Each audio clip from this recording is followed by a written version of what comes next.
The relationship between tourism and nature has always been a very important relationship. But unfortunately, it has been always a negative relationship where one is thriving over the other. We need to change the fundamentals of how we are approaching things. What Red Sea Global is trying to do is have a very different approach. We believe that tourism does stand a very good chance as an industry to be the role model, to demonstrate to the world how things can be done differently. The scientists were the first people we engaged with for the development of this project, to make sure that we enhance our understanding of the environment and the habitats that are here in the location. This is our first 1 million mangrove seedlings that are now making their way to their plantation site on the islands and on the coast. You see the crab? Just went into its hole. Those crabs were not here. And they're here now because of the mangrove nursery. That's how we know that we have created a viable habitat for those crabs. And now those crabs are attracting the birds. Regenerative tourism is everybody within the whole system taking part in regeneration, where the guests will be part of that regeneration. Guests will be able to contribute to that regeneration, not only enjoy it when they come out of their rooms on the islands. And this is how we're keeping a connection with the local community. They're employed everywhere within the company. And this is because we need to learn from them and we need to work with them in order for this tourism destination to succeed. The designers and the engineers are building wonders, and the people on the environmental and sustainability side are teaming up with them at every single stage to make sure that we deliver it in a way that is the Red Sea way. Please welcome to the stage Meg Szabo, Managing Editor of Bloomberg Green and Sustainability Events.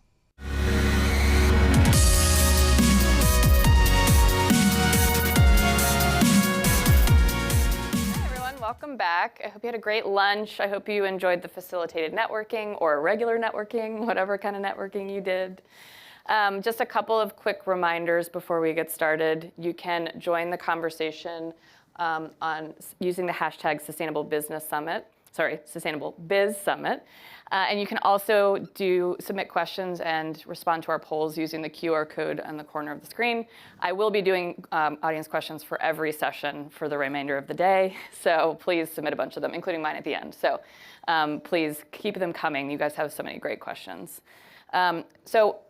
We have our next session coming up is a great one. It is the Business Agile Sustainability Leader. And I want to give a special shout out to our moderator, Abby Danzig, who is the mastermind behind this entire program. So please enjoy our next session.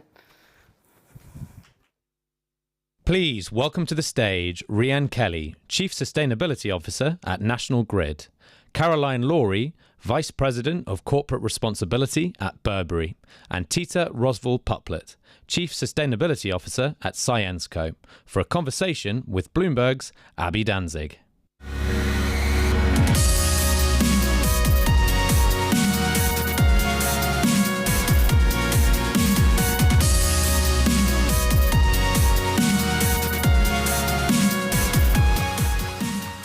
Thank you, Meg, for the wonderful introduction. And I'm so thrilled to be joined by three dynamite sustainability leaders. This is just fantastic to have three different industries represented here on stage, and really excited to dive into our questions today.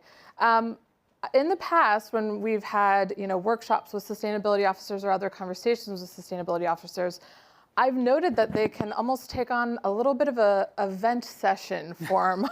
I think there are certainly challenges that you all are facing, and many of you in our audience are facing, as we're seeing sustainability and ESG move from sort of our big and exciting commitments into sort of a phase where we have more eyeballs on what we're doing, and greenwashing concerns are in high effect. And there's a lot of turmoil that's going on in the world around us. So I'm curious to hear from each of you, what is the biggest challenge facing sustainability leaders today? Tita, I'll start with you. Thanks, Abby. I'm super happy to be here. Actually, those who don't know Syensco, a couple of words, it's pronounced Syensco. It's a specialty chemicals company that really enhances the way we live, work, travel, and play. In fact, our specialty solutions are available in many, many applications. You can think about medicines, 80% of medicines packaging, 25% of shampoo, biodegradable shampoos and so forth. So really using chemistry as an opportunity to enhance sustainable solutions for our customers.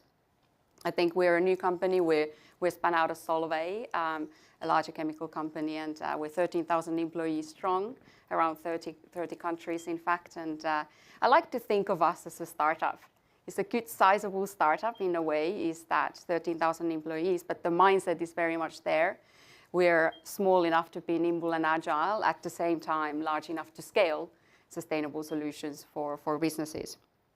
I think you asked about greatest challenge. I would really say it's in the round of time. I think, we have a huge sense of urgency to find these solutions and tackle sustainable for a better world. And at the same time, transition is a journey and takes time. So balancing act a sense of urgency and agility and acceleration while we transition is really something that is a real reality and necessity, I think, for us. And in our own operations, we look at sustainability in two ways. We break it down in our own operations, but we also look at our products. So we're leveraging chemistry to bring sustainable products to our customers.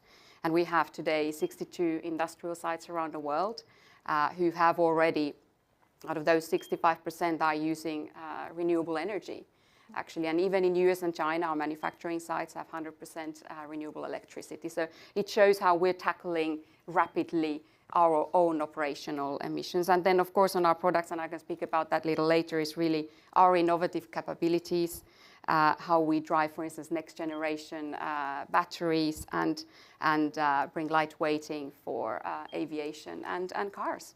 So I would just say all of that happens, but not alone. So this is huge need for partnerships. And I think if we recognize the power of partnerships, we're really able to accelerate at pace and scale while we transition on this journey. Yeah, absolutely. There's a lot to do and not a lot of time to do it. So it's going to take a full force.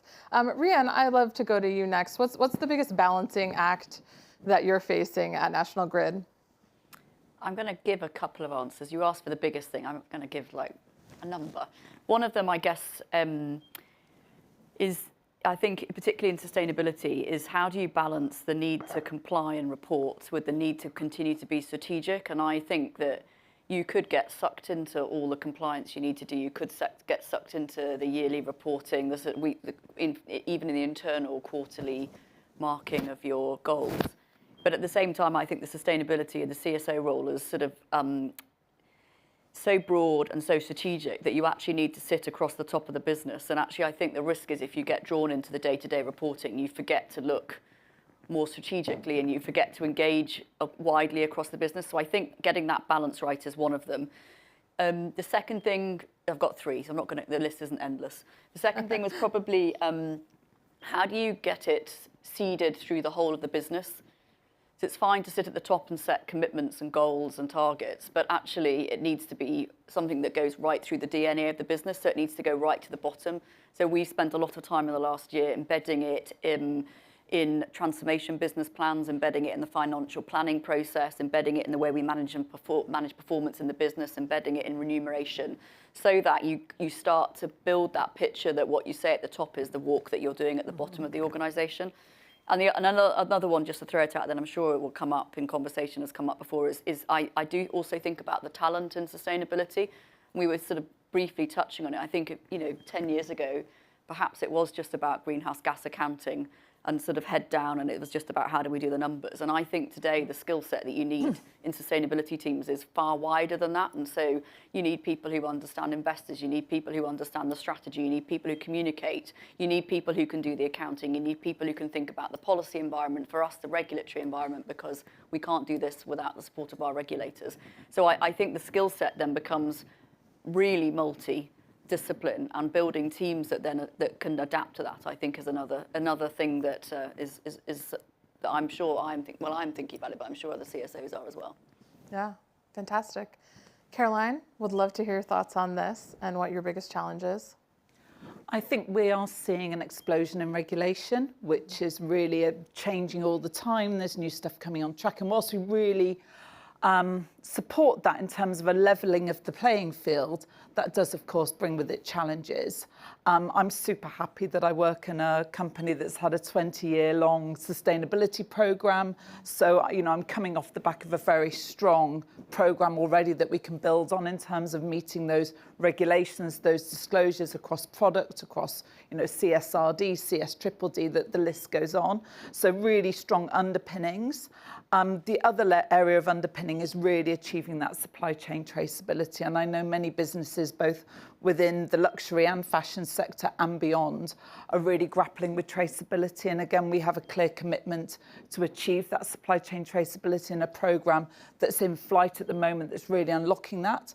But again, it's a big piece of work and it's a complex area for myself and many businesses. Yeah, I think it can be very hard to predict what's happening, particularly in the regulatory space, when the explosion is right. I mean, it just seems to be nonstop, and we've had some conversations earlier in the day that got to, I think it was Daniel Hanna who said this has been, you know, just a little bit lost in the alphabet soup of things, so I think it is a very big challenge that we're all facing. And I think if I go ahead, add quickly to that, I think, you know, it's absolutely right. I think the increasing regulations are there and they, not only in Europe, you know, China, US are looking at their own versions of things, and that is an absolute massive challenge for our companies. I also see it as a huge opportunity. In fact, it kind of stretches us all our thinking. How do we strategically look at sustainability and I think also on scope 3 and supply chain and broader value chain recognition of emissions and so forth.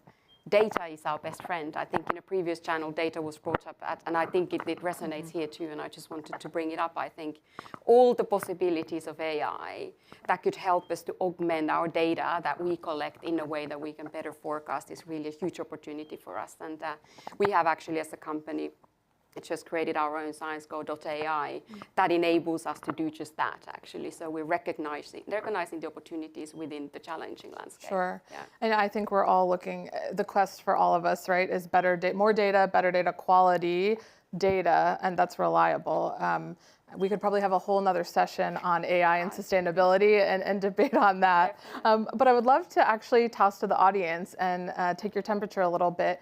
We have a poll that is about where the sustainability team sits within your organization. So really curious to hear from all of you who are working in this space today on kind of where your reporting line goes. Is it directly to the CSO?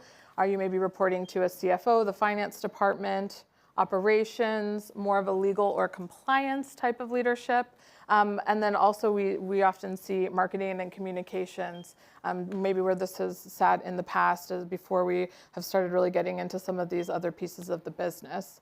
I think we can all agree that the best strategy is to integrate sustainability across all of these departments. So I'll be curious to see where the audience lies with this. We'll get to those responses in just a minute. But in terms of our panelists on stage, Caroline and Tita, you report directly into your CEOs. And then Rhian, you report into your strategy and regulation officer. I'm curious how that regulatory piece kind of comes into your day-to-day and how that impacts the way that you do your job.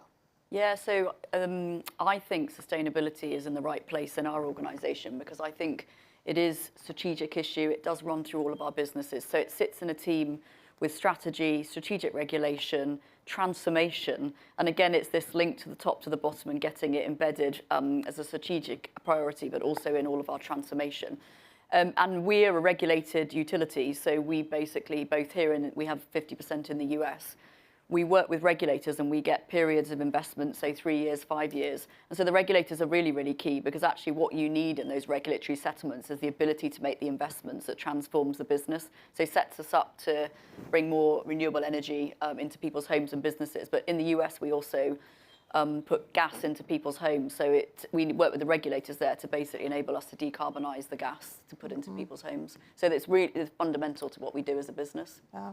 I may have forgotten to say, but you can vote in this poll by going to the QR code up there, scanning that and getting your votes in, and we'll get to the results in just a minute. Let's switch over to the CSO sort of reporting line. Caroline, I know when we had previously spoken that this is something that your CEO is deeply involved in on a day-to-day level. Absolutely.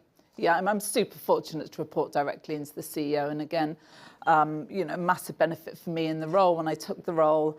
It means that I'm sat at the table with our exec. Jonathan, our CEO, chairs our sustainability committee. We get together on a monthly basis for 90 minutes dedicated to this agenda with all of our exec round that table, really looking at what we're trying to achieve, how we're going to achieve it, and how we can embed it in those functions. So I see my team as a centre of excellence, almost like a consulting function to the business, but with delivery sat within supply chain, within merchandising, within digital. And as the old saying goes, what interests my boss fascinates me. Obviously, when Jonathan's there chairing the sustainability committee, all of the excos sit up a little bit straighter. It sits in their objectives. We've managed to embed it within not just our executive bonus, but also within our colleague bonus. It means I get a very direct line into the board as well. So I'm in with the board regularly, a few times a year. But not only that, I have regular calls with our head of audit committee, our head of Remco committee, and we have a lot of sustainability expertise on our board, and I have that direct line. So I do see it as a really key unlock, and it just speeds up decision making as well. I've got that direct route in to sort of drive those mandates, and I'm not saying that's enough. You've also got to have the groundswell. It's got to be built from the bottom up as well, but having that high level leadership and mandate is really a great benefit. Wow. Tita, I'm curious, Ilham, of course, has been sort of a pioneer in this space and has come over in the spin-off. So can you tell me a little bit about how the two of you are working together and sort of what your vision is for ScienceCo?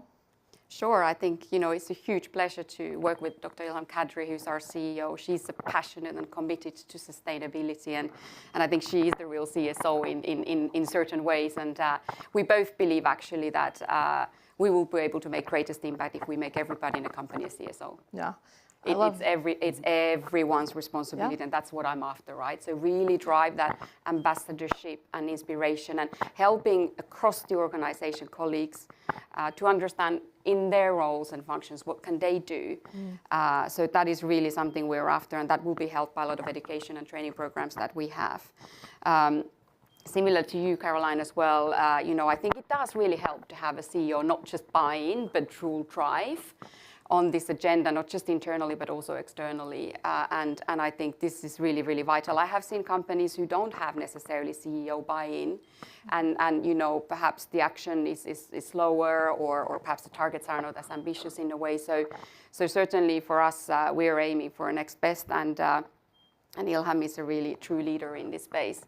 We've also been able to do to this, bring our board even closer to sustainability with our ESG board committee, and also make sure that different functions in their own capacity are acting on sustainability. So and I think making this really accountability for everyone happens also through how we look at our, you talked about bonus schemes, we have incentive schemes that actually translates directly our targets. So everyone actually, sees what they need to do, and it's accounted on. And when it comes to incentives or bonus pay day, one realizes we're doing good by doing good. Yeah. Yeah. That's a great sentiment, and I'm curious to see the answers of our poll to see where you all sit within your organizations, if we could pull those results up. Okay, so looks like CEO and operations are really taking the lead. Almost tied here.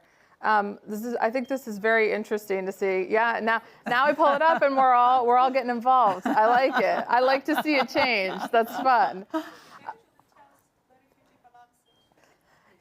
Yes, I think this is a really unique breakdown, and I'd be curious to see if in a couple of years we see that legal and compliance piece, regulatory piece, perhaps, Rhian, that maybe you lead into, if that will grow, or if we'll start to see the CEO direct reporting line take on more precedent. I would like to shift over and hear some concrete examples from you all. You're in the trenches on this, and so there's nobody better to ask. But with all that's going on in the world that we alluded to at the beginning of the session, can you share an example of a time where perhaps your company has been facing adversity, or there's just been other outside factors that have made it difficult to advance your sustainability goals? And can you share a little bit about a time that you worked through that? I'll start with you, Rhian. Yes, I don't think it's adversary difficult, but I guess it's interesting how things have changed. So we had our near-term 2030 targets validated by the Science Based Targets Initiative last summer. We published them in September. And we previously had them aligned to 2 degrees. We've now got them aligned to 1.5 degrees. And it's just interesting comparing, I think, the way we originally did it with the way we did it last year. So, we basically spent a lot of time with the businesses working out actually could they get to the targets and what would we need and how much could we control and actually how much did we need support from our policymakers and regulators. And then on top of that, we then spent a lot of time with the board, sort of 2 hours in total, talking it through, looking at the pathways, understanding the opportunities and the risks. And I think that wasn't what we did previously. And so I think that sort of, for me, it shows the way this has become a very strategic topic that everybody is interested in, to the opening comment, more eyeballs on.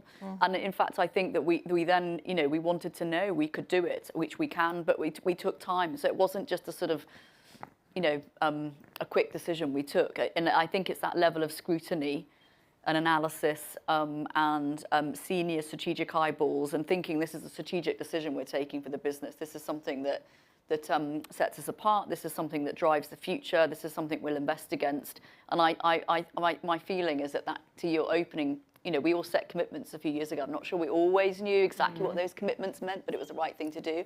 And I think today that level of scrutiny has changed, and so they're much bigger decisions and more strategic decisions. So yeah, that was probably a case study from us. I'm very curious, Titi, you mentioned, sort of the challenge of urgency and time. Are you all feeling like maybe having all these eyeballs, so to speak, on, or these added layers of process and getting things through, is that deterring us from this kind of urgent need to meet these 2030, 2040 targets? Yeah, I don't know. I mean, part of me thinks at times, I do believe that having harmonized regulatory frameworks, reporting frameworks will help us all to advance. Now, at times, one might say the day we're spending on reporting, the day we're not doing. And that's quite real, that sentiment at times, is that when we need to accelerate and find the raw materials and bio feedstock for our customers to be able to deliver products, the day we're spending on reporting isn't doing that. Sure. Caroline, anything to add on your side? Exactly that point. I think you can only report on what you're doing. Right. And we've got to make sure that those programs are still moving forward and remain absolutely committed to that. Sure. So absolutely. But I see frameworks like the transition plan framework super helpful, actually, because this is about moving this agenda away from these big commitments. We sort of all set commitments back in the day. I came out of Kingfisher, where you set big, audacious goals and then you figured out how you're going to deliver them. We're now in the place where we've really got to nail down those tangible action plans, and there are those frameworks out that define what a credible action plan looks like. And I think we're super supportive of that. I think the other thing I'd add, and I think in a way CSRD does drive this, is I think materiality assessments are super important, and they're much more strategic endeavours than perhaps we thought in the past, because you can't do everything. So I think we have to be really clear and really strategic. What is it that matters to each of our businesses? Where can we, as a business, make a difference versus everybody else? And then really go after, in a focused, deliberate, actionable way, those areas. I mean, when we first did a materiality assessment, I think we had about 30 issues that appeared on it. We did another cut about 18 months ago, and I think there were about 20 issues. I think we could imagine doing it again in a couple of years and that coming down. It's not that the other issues aren't important, it's just you get better at understanding where do we really make a difference as a business, and let's then double down on those areas. I think in a way it's about not giving up, and challenging the status quo, going after what you need to go and do what you can do, right? And measuring that. We have devised circular sale goals and targets for our company, and it's actually quite rare in a hard-to-abate sector like chemical industry we're in. And it took us 3 years to understand what is a circular sale in a way. And so Ellen MacArthur Foundation, for instance, helped us to define what that looks like, and now we're on it. And now we are reaching our target very closely from 18%. We're at 13% now, and that's really great in a way. And these kinds of materiality assessments help us to define that space. I think we're also seeing a maturing of the agenda away from just it being a pure carbon agenda to really expanding into that nature agenda and those frameworks beginning to come through. So it can't just be that carbon's the name of the game anymore, and regulation is supporting that, but business is becoming more mature in looking more holistically at, exactly like you say, what are our material impacts, both through a financial lens and an environmental lens, and how can we really take tangible action to affect those. Okay. We only have a few minutes left, but I sort of want to shift gears. We were talking about the power of partnerships and how that can help you accelerate your goals. I'm curious from another source of pressure that you may be getting from a customer or your consumers, your sort of end users here, obviously 3 very different companies represented here. So I just quickly wanted to sort of ask each of you what a customer means to you and how are you delivering quality and affordability to them, without sacrificing those things as you're delivering them a greener end product. Rhian, I'll start with you. Yeah, so in the US, we actually deliver gas and electricity directly into people's homes. So we are constantly thinking about how do we make it clean, how do we make it affordable, and actually how do we make sure everybody has access. So it's quite front and center of everything that we do. Here in the UK, customers tend to be people who want to put renewable energy into the grid and connect. And so actually we've been working quite hard with the industry and with government to make sure you can connect all of what we need. We end up having this long queue, and it's sort of quite topical at the moment, but a long connections queue. We've got way more than we need. So we've sort of had to shift the way we do it to make sure that it's not a first come, first served, but it's a use it or move in the queue. And even then, how do you get the most important projects to the front? So it has the need to think through from our customers' perspective has basically enabled us working with government to totally alter the way we run the business and the way that regulation is set up to allow us to run the business. Yeah. Caroline, what about you? What about your luxury customers? Are they demanding greener products? Absolutely. I mean, we run pulse surveys, but myself, when I first joined Burberry almost 2 years ago, I went and spent time in our Regent Street store, which is a delight, and just talked to our colleagues there about what customers are asking them, and they want to know that the products are made from the most sustainable materials, that they come from the most ethical supply chains, and that those products are going to stay in use for a very long time. So we know that that matters. And we look at our heritage trench, which we mill and we make within the UK still. We've moved that to be almost completely organic cotton, 97% organic cotton with a fully traceable supply chain. But not only that, we repair, we reseal, we reproof, we keep that product in use for longer, and then we also offer resale opportunities. So it's kind of the opposite of fast fashion, and we know that matters to our customers. That delights them, that they can buy a product and know that they're almost buying a product for life. And that message I'm just super proud of. Absolutely. We are about to get kicked off of this stage, but I will let you have the last word, Tita. Oh, thank you very much. Well, I'll be really short. I think we see ourselves as innovation partners for our customers, and the way we do that is we have our 2,000 scientists in our adaptation labs around the world, and this means we're actually co-creating, designing in sustainable solutions for our customers what they require. And that means we're able to bring products such as composite materials that enable lightweighting for airplanes or cars. We're piloting on hydrogen, for instance, for better fuel efficiency and cleaner fuel. So, opportunities like that is really working together with our customers on what they need is vital. And that is where I think the added value comes in. And that helps our top line. Fantastic. Rhian, Caroline, Tita, thank you so much for joining us. This was a fantastic conversation, and I hope you all enjoyed it as much as I did. Thank you. Thank you.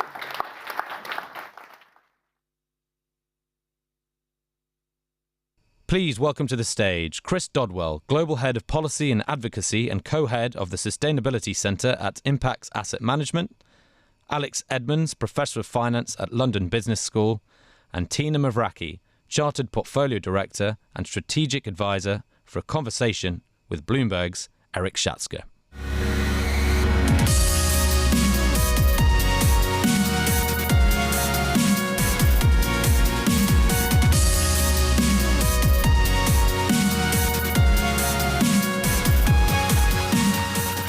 Good afternoon, everyone. Just so you're aware of who's who, this is Tina, quite obviously. That's Alex, and that's Chris. We're here to talk to you about something a little spicier, perhaps, the politicization of ESG. I'll begin by saying that ESG has definitely suffered from politicization back in the United States, where I live. It does, I suppose, depend a little bit on where you live, but thanks in part to media amplification, the whole country is feeling the pushback, and the net effect is either less support or less enthusiasm in the mainstream, in particular around two issues, energy transition and DEI initiatives. There are, I should add, some real consequences to this. Investors pulled a record $13 billion from US-based sustainability-focused investment funds in 2023. And now, people here in the United Kingdom and in Europe are asking some of the same questions and coming to some of the same conclusions. So, before we get into a panel discussion with my distinguished guests, let's run a poll, folks. Colleagues of mine, if you could please bring up the poll. Where will ESG be in 5 years? You know by now how to respond. By the way, I should say, we must be doing something right. When you show up at 2:30 in the afternoon, the room is still packed. Where will ESG be in 5 years? A, even more polarizing and politicized. B, no longer controversial. C, succeeded by a new sustainability framework. Or D, utterly discredited. So we'll give the audience time to respond to the poll, and then we can see how they feel about it. But in the meantime, let's dig into an important question. Panelists, and Alex, I think I'll begin with you on this one. Why is this happening? Is ESG, I mean, there could be a number of potential explanations. Is ESG conceptually flawed, overly broad, too ambitious? Is this payback for sanctimony, perhaps? Does it reflect maybe real societal, cultural, generational divisions over things like individual or collective rights? What's going on? I'm actually not sure what's going on. So to me, it's confusing why this is so politicized, because to me, ESG is something which is entirely rational. So how did I get into this topic to begin with? So 21 years ago, when I started my PhD at MIT, I wanted to study what creates long-term value within companies. And I recognized that in the 21st century firm, it was not just tangible assets, such as plants and machinery and buildings, but intangible assets, corporate culture, relationship with customers, trust and stewardship of the environment. And so what I looked at was the link between these forms of intangible capital and long-term shareholder value. So to me, it's quite confusing that there are some, particularly on the right, who are concerned with ESG when this is a way of creating long-term value within companies. Now, it's true that there could be legitimate disagreement as to whether to invest more in human capital or social capital or environmental capital or just physical capital, but we should be able to have a reasonable grown-up discussion about that, just like there's discussions as to whether companies should expand geographically or be more domestically focused without one person being called a climate change denier and the other a hippie. So what I hope is to have more grown-up conversations. Yes, we can disagree, but what we're trying to do here is to create long-term value within companies and have that discussion. Tina, Chris, I want you to help answer this question. Why is this happening? It may not make sense to you, but I still want an answer. I first of all, just a little parenthesis. Because you made the effort to be here, I'll try to liven it up even more. Yeah. I take issue with that question that you put there. Oh. Where will ESG be in 5 years? What is ESG that where it's going to be in 5 years makes such a big difference? If Alex is right that ESG is just people, process, human capital, and any form of capital coming together in the value creation process, what is really the question that you're asking that is fueling or making emotional a topic that it's not meant to be? Well, it's a good question. I mean, I would say in some camps, it is more than a framework. It is more than a system of values. In fact, if it is a system of values, there's no value in this. Well, where did we talk about principles or values? We talked about core ingredients to the value creation process. So the very question that you're asking, and I'm not taking issue with that. I'm taking issue with the way that the whole ESG conversation is. I mean, the way we've been talking about ESG, the way that it's framed, it's as if we're starting to talk about religion here. It's not. And where is it going to be in 5 years? Well, we're going to take it wherever we are taking this conversation. So why don't we get back to basics, understand what it is that we're asking exactly, and then answer these questions. Well, the question. So the question is, Sorry about that. Why has it? We can take issue with the poll. The poll is meant to be provocative. I'm glad it provoked you. Why is this happening? Why has ESG become politicized? So I think this level of intensity calls for some real curiosity around this.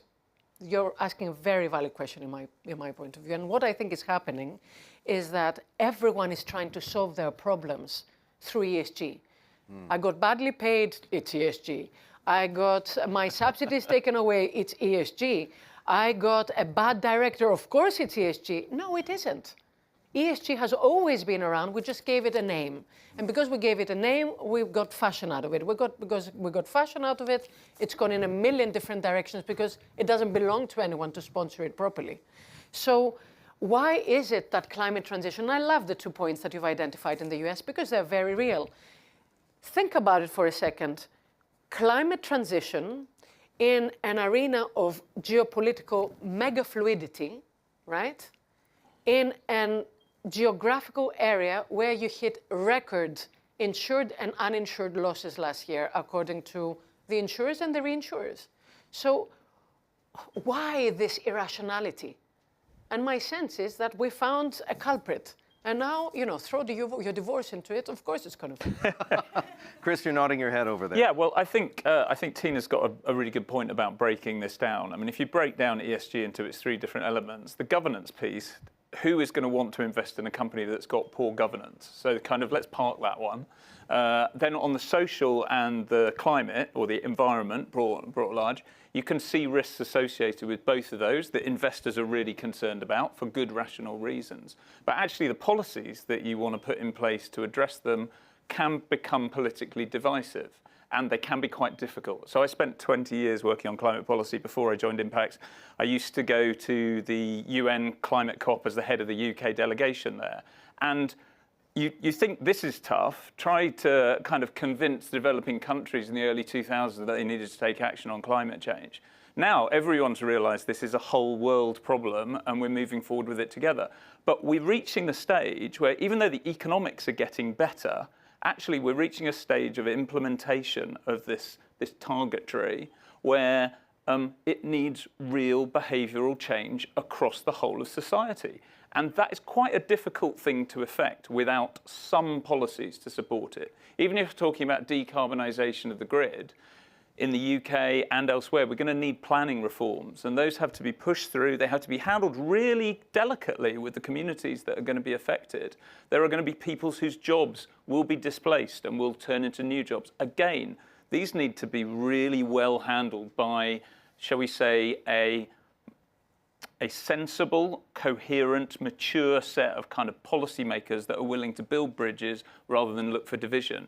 And I think what we've got at the moment is people that are trying to find divisive policies, and they've landed on this as a potential one.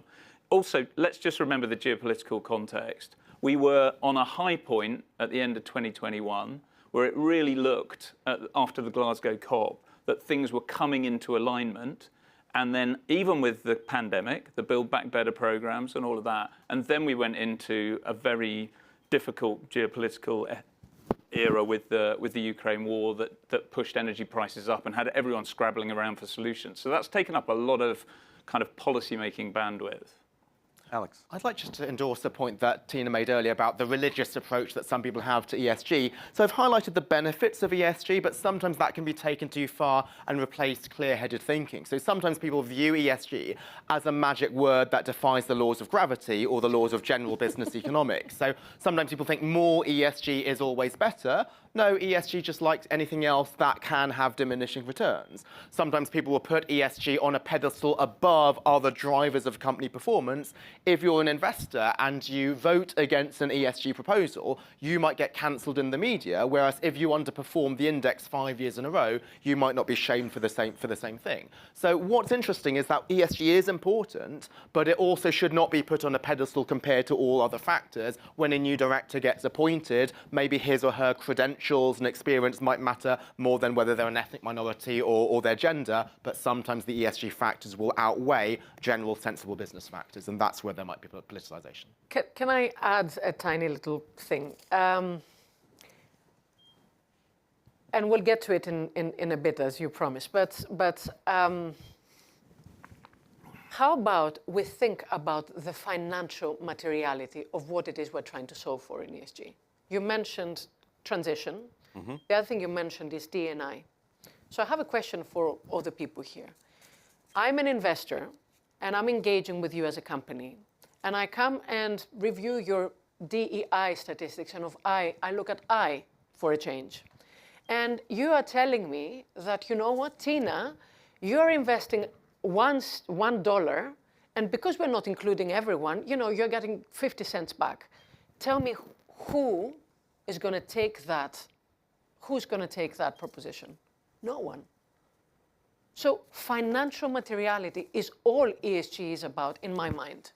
It's not a higher moral ground. It's how things come together to produce a financial result for this quarter, next year, and in a pattern that is sustained financially. That's my take on ESG. Before I move to the next question, I'll ask Meg here. Is it too early to see what our polling results look like? So let's see those polling results, folks. We asked the question, where will ESG be in 5 years? Okay. Succeeded by a new sustainability framework wins out. Even more polarizing and politicized comes second. Nobody is giving any credence to this notion that ESG will be utterly discredited, or almost no one. It might be 1 or 2 people in this room. We'll find you later. No longer controversial, almost not quite a dead heat with polarizing and politicized. So I think that's illuminating. The fact of the matter, though, is that for the time being, as we've established, there is a politicization. It's worse in some parts of the world than in others. What I'd like to know is, do you see evidence yet that it is changing or influencing decisions? Not ESG as a concept, the politicization of ESG is affecting the decision-making process at companies, in the C-suite, at the boardroom, for investment managers, in financial markets. Any thoughts? Yeah, I mean, we make decisions every day based on what we think the future is going to look like for the companies we're investing in. Impax has a policy team that advises the investment managers and tries to read the runes of what's going to be happening. So, you know, we're looking at all sorts of scenarios about what happens with the US election. Not thinking IRA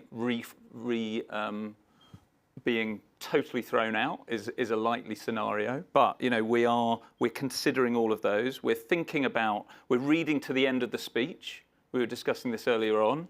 The Rishi Sunak U-turn that everyone went on around last year actually had quite a bit in it about delaying dates for boilers, but at the back end of the speech was some really promising stuff around planning and permitting reform that will actually kind of increase the speed of rollout of renewables in the UK.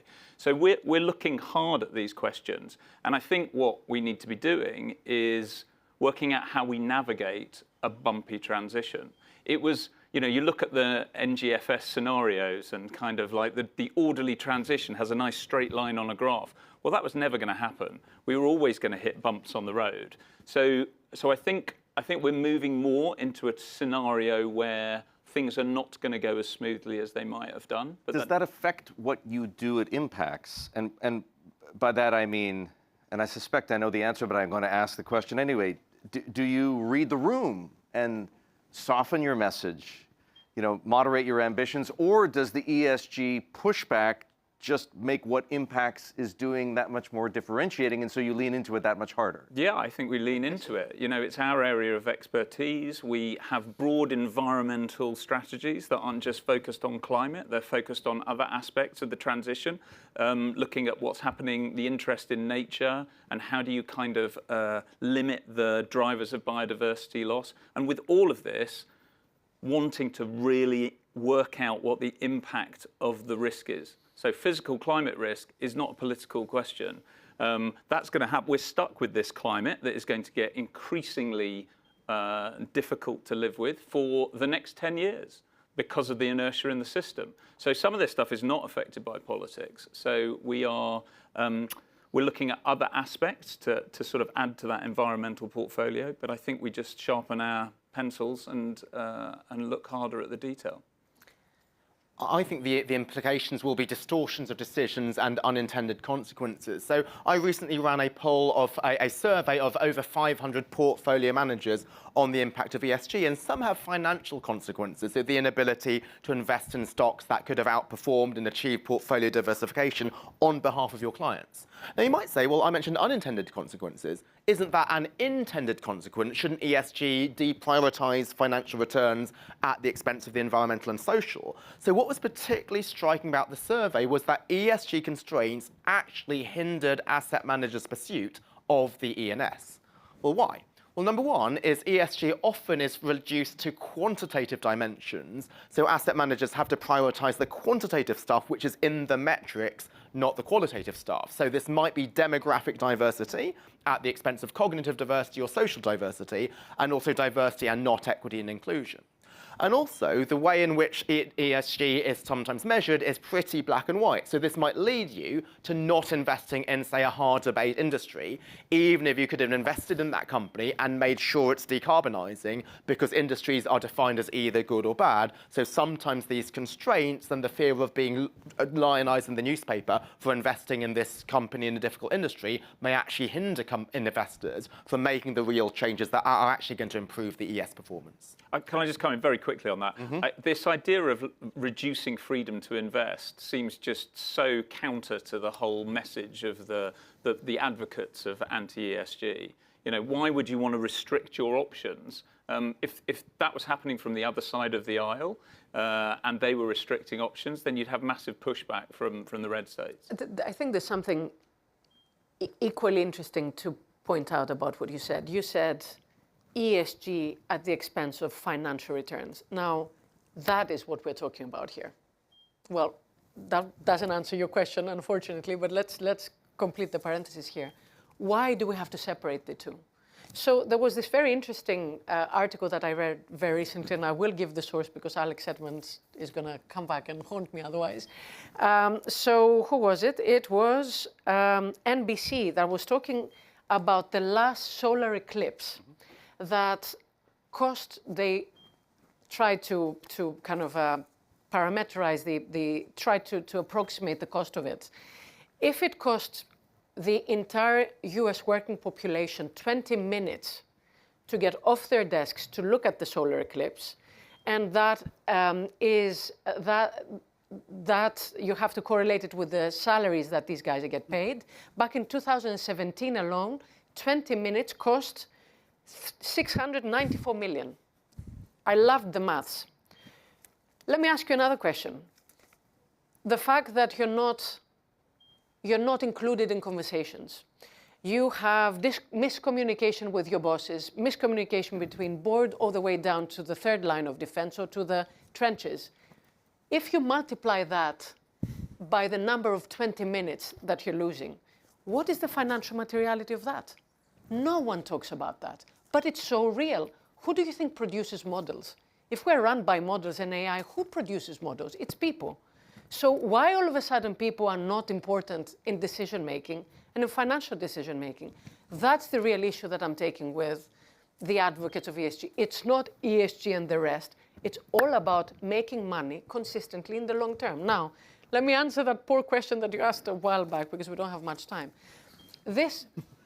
What you asked here encapsulates the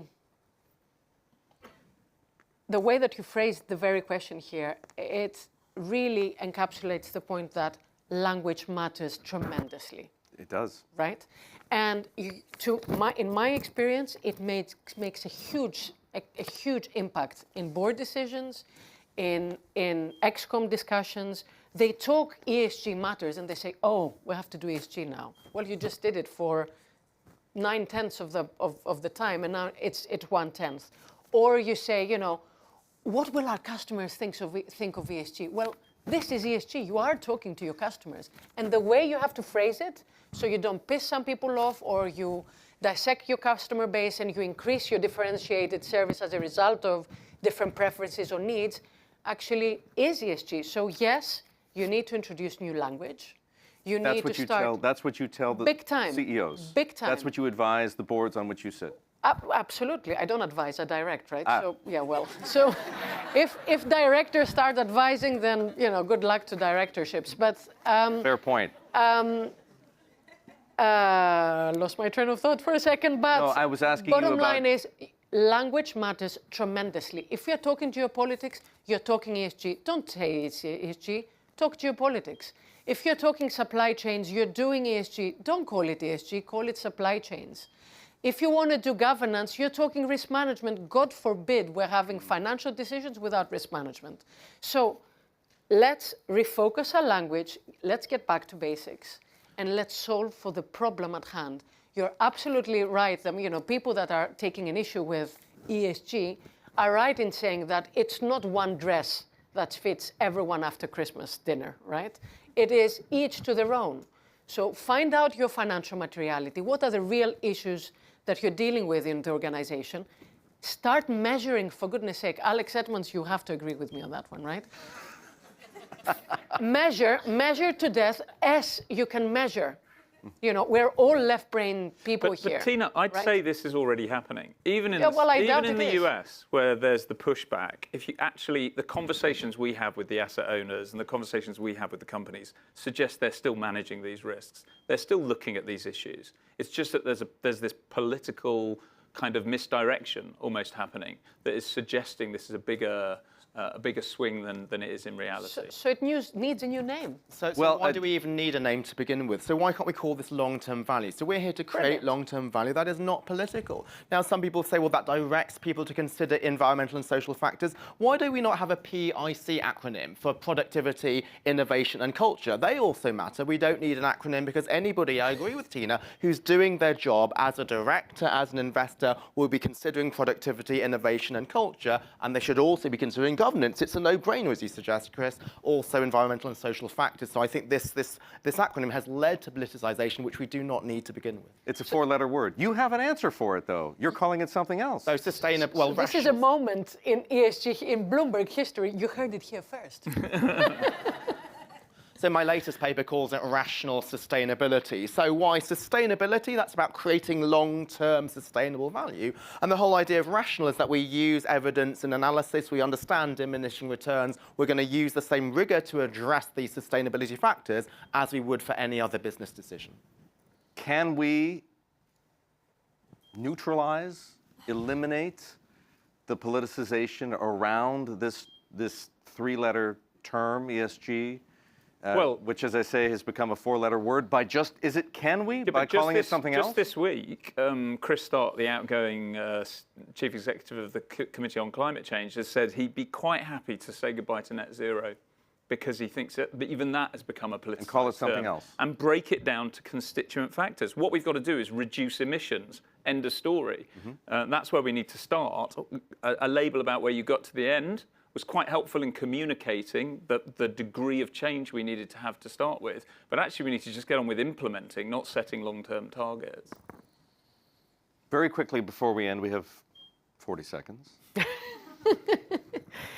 Just out of curiosity, is there anyone or anything you look at and say, that's why we have this problem? People are getting very angry. Yes. You had this conversation. But what made them angry? Is there something that stirred the pot? It's the economy, stupid. To me, it's the economy. You know why? In 2021, everyone was happy to talk about this. Why? Because it was a time in the world after COVID where everyone said, you know what, we're humans. Now you have anger escalating from the trenches all the way down to, countries, right? So the angrier people get, the more you're looking for culprits. Who was it? Was it Lord Brown that said, when the tide turns, the majority hits on the minority? Well, I think we have another instance of that. So let's cool it down. Let's think sensibly. Let's start talking. Let's start listening and then start responding. Let's have genuine conversations. Let's start bridging. That's the only thing I can advise here. Call it board, call it ExCom, call it risk management committee, call it at home, call it anywhere. As much as I'd love to keep the conversation going, I think that is a lovely place on which to end. Tina, Alex, Chris, thank you all very much. Thank you.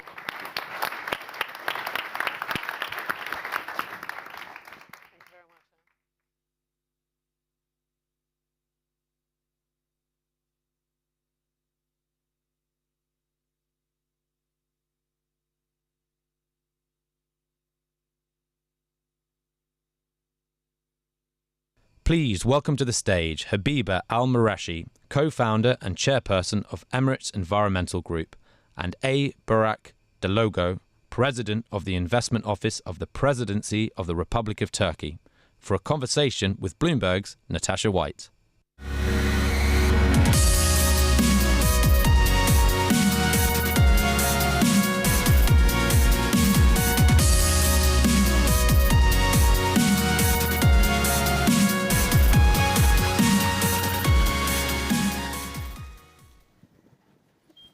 Good afternoon, everyone, and thanks for joining. So before I get started, and I think you're well acquainted with this, there'll be a Q&A at the end. So if you've got any questions, please submit them via the QR code, which is at the top of the screen there, and we'll come back to them. So the topic of this panel is ESG in emerging markets. Over 3/4 of the global population live in emerging markets, and that's a figure that's only expected to increase. Despite accounting for such a large chunk of the population, emerging markets are responsible for just 1/3 of global emissions. That profile is fast changing, however, and this group of countries is likely to make or break whether or not the world achieves the Paris Agreement target of limiting global warming to 1.5 degrees. So the case for ESG is clear, but what's harder is adopting an investment strategy along those lines.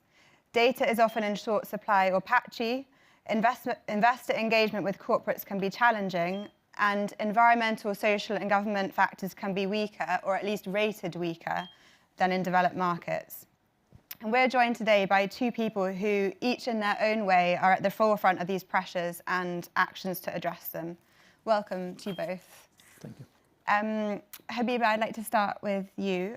You've expressed frustration that what's embedded in terms of ESG at a company's headquarter level often doesn't filter down to the regions, particularly in the Middle East where you're based. What can be done to address this? What are you seeing through Emirates Environmental Group, and how can investors help? Thank you very much, Natasha. I would like to mention here that I started the first environmental NGO in the United Arab Emirates in 1991. And I have been pushing the agenda of environmental protection and sustainability amongst the different sectors of the society. So, of course, one of our most important partner is the private sector, and we have been working with them for decades now. And it has become for me clearer and clearer when I'm dealing with multinational organizations. You have a beautiful set of laws, regulations, everything that guides organizations, very well structured, but it is not cascading to every part and to every region, particularly to our region. For example, when I started corporate social responsibility and rolled it out as an independent platform in 2004, many of the multinationals were not a stranger to that concept, and they were implementing it. So my question is, when this is something that was part and parcel of what you are doing, yet it is something very new, why wouldn't this have come to us much earlier to enable us to put our houses in order and to enable the businesses and the academia and everybody to incorporate it so that it becomes a normal norm and becomes mainstreamed? And the answer I got that we don't have the right laws and regulations. And again, I always say that the private sector is a beautiful and dynamic sector, and it's the dynamo that makes any economy of any country move. So the leadership that lies within the private sector has to be harnessed and has to be brought, regardless of whether you have the laws or you do not have the laws, particularly in the Gulf countries when all of it is new. Where would we get those laws? So it's evolving as we evolved. And the maturity of these laws will come through practice and through learning and through sharing best practices that we get from the multinational organizations. So yes, it is very frustrating. Another point that I would like to mention here is 90% of the businesses, particularly in the UAE, are SMEs. Okay, so they need that guidance, we need that support, and we need the maturity that is there in the global market to be brought to us so that we can get from it the best practices and roll it out to fit us, to fit our culture, to fit our requirements, our priorities. Yeah, okay. And you mentioned just before we joined today that, so just now you mentioned laws, but before you mentioned voluntary standards and how these voluntary standards that have evolved, for example, out of Europe and the US, have criteria that just simply aren't applicable where you're based. Yes. Could you share a few more examples of those? Yes, I can share with you. In 2006, I co-founded Emirates Green Building Council, and it was number 8 in the world and the first in the Arab region. And it was a completely new issue that we were bringing on the table. Why did we push that agenda? Because UAE was witnessing an unprecedented growth in the built environment, scale, speed, and all the big investors, all the architects from all over the world were coming to our country. So we need to ensure that we are doing it correctly, and there is a lot of buy-in from entities, from the developers want to know what is the right thing, what is out there on the global level. So we looked at what are the criterias, what are the rating systems that are out there. One of them was the LEED rating system from the US. You have BREEAM and you have Hong Kong and you have so many others. The marketing of LEED was very successful, and majority of the entities opted for taking LEED actually. But then when you look at the requirements of LEED, not all of it fit us. And this is an issue that we pushed more and more to say that these are issues that do not fit our market. Weather conditions are different. You know, for us, water in the Gulf countries is the top issue. But that is not the case in Europe and US. Carbon emission is a priority issue. I'm not saying that it is not for us, but for us, water is more important. You have transportation systems. We have cultural norms that are different. We have our weather condition when it's at 52 degrees centigrade. You do not expect people to be on the bicycles, on everything. Yet you are required to put parking spaces in front of the buildings or in front of places that have been rated as LEED Platinum.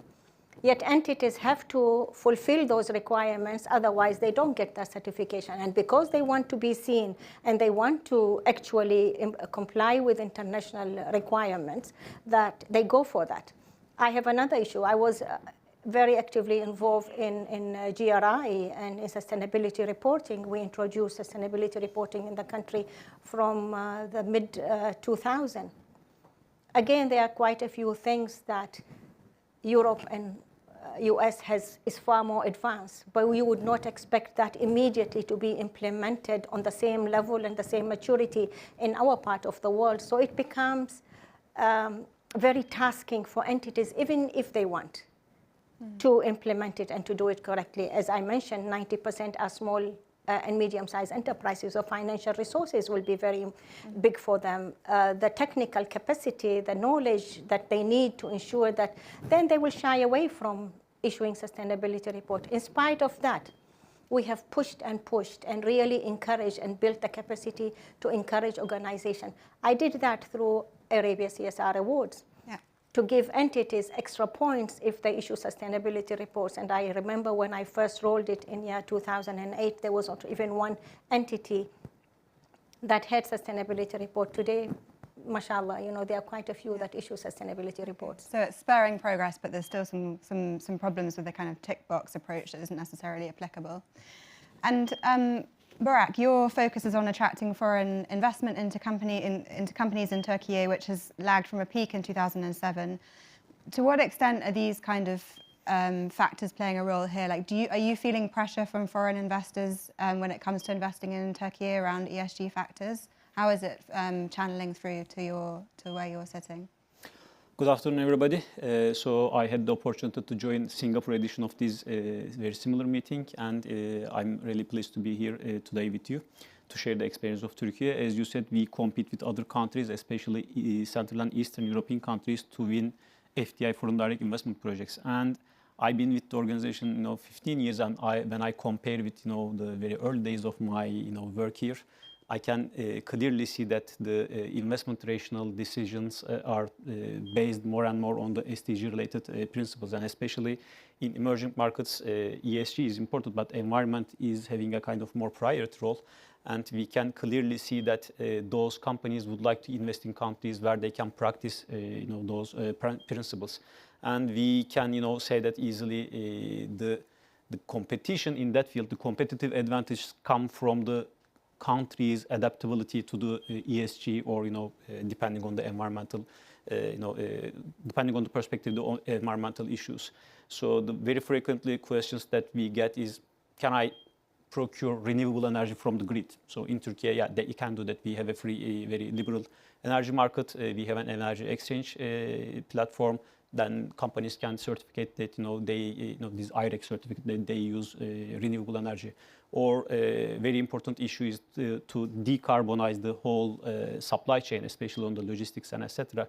And for companies operating in Turkey, it is easier for them, compared with some other emerging markets. So we have to, define the competition zone accordingly. So if you look at the country, this is a hub for a wider region. When multinationals take investment decision, they do not just focus on the domestic market. It is important for them to, to access to the other markets. And if you look at the export composition of Turkey, more than half is to Europe, UK, and United States. So this is the sophisticated market, for the client, let's say, preferences. So for the client base, for the supply chain dynamics and the shareholder of those companies, and for the local regulation perspective, yeah, ESG matters. And it has a very, serious impact on the decision making. Maybe one good example, one of the FMCG companies were doing a kind of a site selection study in the region, wider region, and we were trying to get the project to Turkey. And at that time, I was junior, and I'm talking about 2013. So we proposed them some, locations, sites, and in some of them they were getting higher incentive because of the regional development disparities.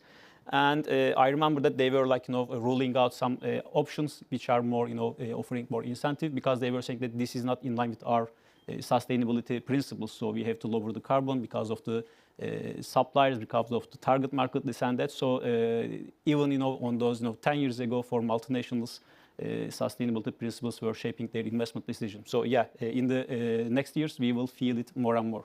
And it's carbon, it's the environmental that you're feeling the pressure on. The first priority is on the environmental side, because the CBAM will be in effect by 2026. And the countries, which are more ready to, those CBAM regulations and etc., are having more opportunity to win such projects. And the renewable energy plays a big part in Turkey's energy mix, but I think you've also got the largest third largest coal pipeline possibly in the world, and the country's climate plan has been judged quite poorly by Climate Action Tracker, which is a kind of independent assessment platform. So what is the government doing to advance there? And is there a role that investors can play? For example, we've seen in Southeast Asia raising investment for early retirement of coal plants and through carbon credits, for example. Are you exploring those kinds of options? Actually, we have to understand those countries within a certain context. So, and if you compare Turkey among those emerging markets, our share of renewables is definitely higher than many of them. Currently, we have installed capacity, generation capacity around 107 gigawatts. 55% comes from renewables. And our investment strategy has been focusing on renewables since 2006. So, and for example, by the year 2035, the share of renewables will be more than 65%. So I think we are committed. There can be negative judgments, so I can respect them. But I think we are on the right track to develop the renewable. And this is not just the generation. Turkey is one of the largest renewable equipment manufacturing generation in ecosystem in Europe. We have multinationals, we have local suppliers, so Turkey also developed this capability to manufacture the equipment. This is much more important. So we have to, as I said, understand these these within the same competition geography, and we compare us with Central and Eastern European countries. Our program is working well, and we are committed to that. So coming back to maybe the carbon exchange mechanism, as I said, we have an energy exchange. And soon, hopefully, we are waiting for a legislation on that. We respect the parliament. And when it is the right time, the legislation will pass, and we will have an active carbon trading mechanism in country as well, emission trading system. The emissions. Yeah. And will carbon offset credits be allowed in the emissions trading system, or will that be purely? Yeah, most probably. So after the legal, changes, we will see that. But the plan is to have it. Okay, great. And Habiba, just wanted to come back quickly on the comment that you made about 90% of companies in the Gulf region being small and medium-sized enterprises, and you also mentioned that many are family-owned. How is that dimension playing into the ability of them to adapt to ESG, ever-evolving ESG norms, and how is Emirates Environmental Group helping in that sense? That's a very important point that I would like to focus on. Thank you very much, Natasha, for bringing it. Again, you look at ESG governance structure. When you look at family businesses, it's a different set of structure that is governing, but it does not mean that it is not a proper way, but it doesn't fit that size. But then these businesses are sustainable because they have managed to sustain themselves for four generations. It means that they have a proper governance structure, transparency, responsibility to move from one generation to the other with profitability, with growth, with scalability.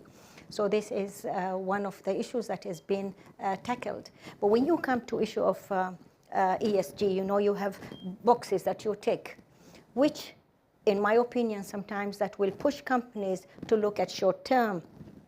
I fulfill this, I fulfill that, but what about the long term? And what about the innovation? It's so rigid. Let's look, for example, we have solar panels, and UAE today has got the 3 largest solar parks in the world. And we have developed solar panels that are resistant to sand, pollution and maintenance and all that. And it's beautiful, and it is.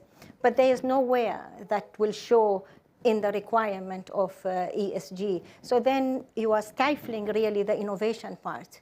And then companies will be focusing on the short term because I show that I am reducing my CO2 emission, and yes, they will be doing very good.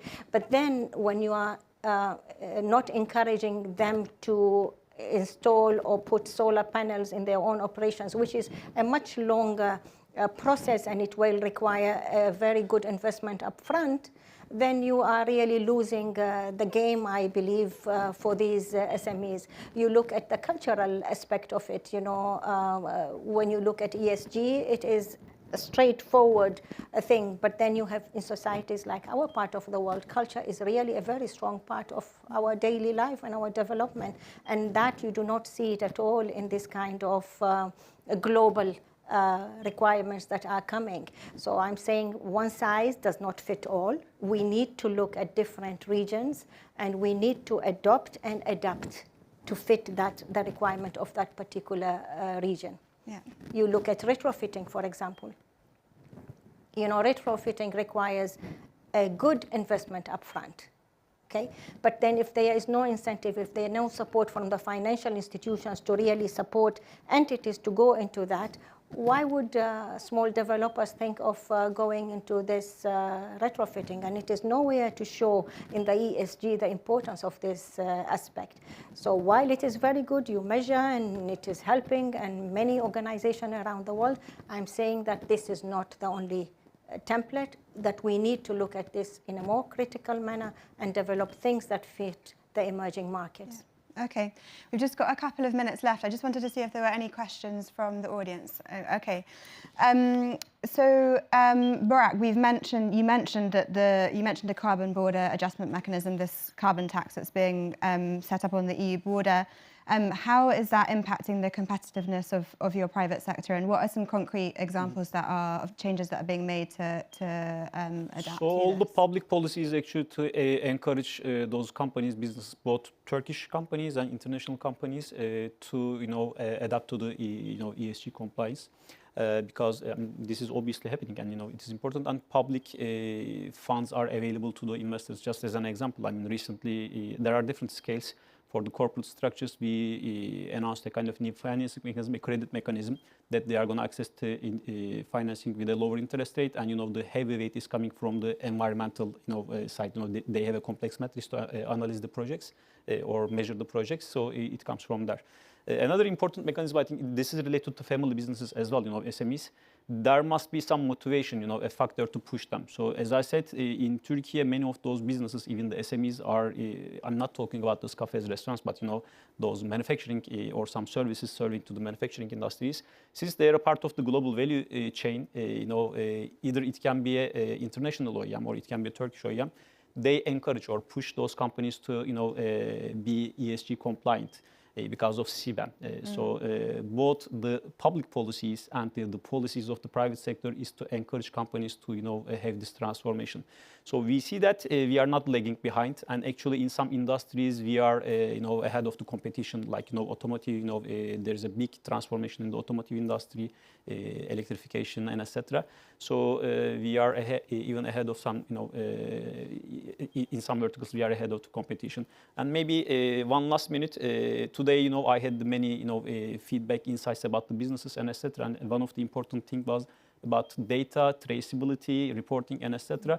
And I think we have to count on those technology startups, who are digitalizing these, reporting mechanism or the measure mechanism. And in Turkey, we see a number of, entrepreneurs establishing startups for ESG reporting or the environmental reporting. I think in line with the digitalization and with the support of those startups, even SMEs can join this club with a minor cost, let's say, compared to those huge costs. Yeah, and perhaps bridge that gap that Habiba was talking about around the metrics and measurement that doesn't quite fit for... I always believe in technology, so digitalization helps a lot. Yeah, okay. Well, thank you both. We're at time. Thanks very much for joining us today, and thank you for listening, everybody. Thanks for having us.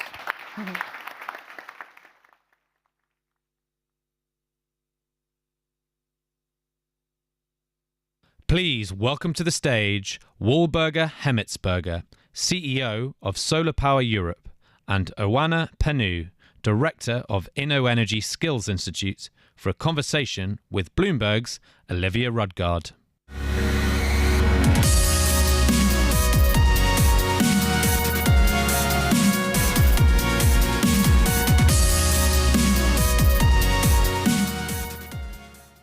Okay, hello everyone.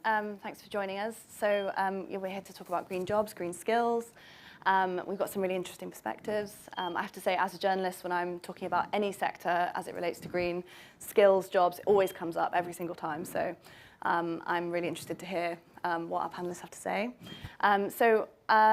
Walburga, can you tell us about the specific challenges that you see in solar? Sort of how does this jobs skills challenge manifest itself in your sector? First of all, we're a sector that is growing enormously. We've been on an incredible growth trajectory over the past couple of years. 40% growth in the last 3 years, year on year. And it also translates into jobs that are provided by our sector, but that we also need to find. So last year, at the end of last year, the solar sector in Europe employed some 800,000 people. Which is also already a great number when I tell you that a year before we had 560,000, and in 2 years' time, end of 2025, we need to have 1 million workers in our sector, and 1.3 in 2027. So you see that that is a huge opportunity for Europe because it offers a lot of employment, but we also need to find those jobs, and we need to make sure that we have the right skills. It's a whole bundle of skills that we need. So because everyone's just thinking about solar installers when you think about solar, but it's a whole bundle of skills that we need in order to sustain the growth. Yeah, no, and I should have said actually before we started, if you want to ask questions, we'd love to take your questions. So I think there's a QR code behind my head somewhere. So please feel free to send questions. It's a really good topic. I think hopefully people will have good questions. So that's a really good introduction. Oana, can we set the scene a bit here? So, what type of, industrial challenges are we seeing, as a broader context to some of the really big numbers that industries like Walburga are needing? Yes, I think it is important to realize that Europe, and I think the worldwide, it's the tipping point in our evolution. We are passing from an era to another era. And we are going where we talk a lot in Europe about reindustrialization and reshoring manufacturing in Europe in a lot of industries, such as batteries, solar, PV, but also hydrogen, and so on and so forth. And overall, we are looking in 2030 to create 18 million new jobs. But in order to create these jobs, we have to really look at 4 major trends that we are seeing at the moment. First and foremost, we really need to look at the volume and ask ourselves the question, do we have this number of people, of workers available in Europe today and tomorrow? So this is a tremendous, tremendous challenge. So if we look at the projection from the industry, just in the battery sector, which I'm very familiar with, we see a growth in the targets from 70 gigawatt hour in 2022 to 300 gigawatt hour to 2025. 2025 in industry time, it's tomorrow. So how are we going to manufacture this capacity? Who is going to manufacture this capacity? And it is really, let's say, critical to understand that for every gigawatt hour of capacity that is produced, we need around 100 people. So it is, I leave up to you to make the math, but we are already down almost 1 million people only in the battery sector in Europe today. So first challenge, remember, volume. We miss people, we need to bring people in. The second challenge is the skill typology and the evolution of the skills. The skills are the type of skills are moving very, very fast. So I invite you to do an experiment. Go on LinkedIn, type a job profile, for example, cell assembly technician, and see how this job, or solar panel installer, and see how this job it is described, how this job role it is described. Do the same exercise in 3 months' time, or better yet, in 6 months' time. See if the same requirements will be there. I can already tell you we are monitoring that in real time with AI technology, and we see that there's a definition of the job roles and the skill required. It is changing very, very fast because the technology is changing very fast. Therefore, we need to prepare the skills and the job roles of tomorrow today to be able to address this challenge. And the third challenge is the time. We are against a tremendous time pressure.